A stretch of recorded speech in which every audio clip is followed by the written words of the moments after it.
Құрметті отандастар, Қазақстан өте маңызды әрі бетбұрысты кезеңге қадам басқалы тұр.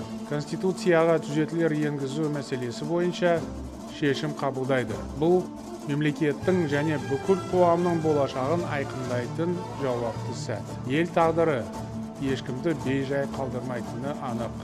Біз қазір барлық саланы жаңғыртуға кірістік. Осы жолда мемлекетті басқару үлгісін түбегейлі өзгерту қажеттігі туындады.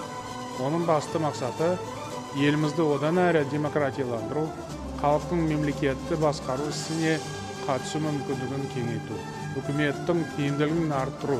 Бұл өзгерісті толық жүзеге асырсақ, ықпалды парламенті бар президенттік республика үлгісіне бір жола көшеміз. Ата заңымыздың 30-дан астам бабына өзгеріс енгізгелі отырмыз.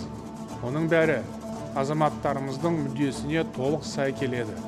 Осылайша мемлекетімізді түбегейлі жаңғыртамыз. Сол арқылы екінші республиканың негізін қалаймыз.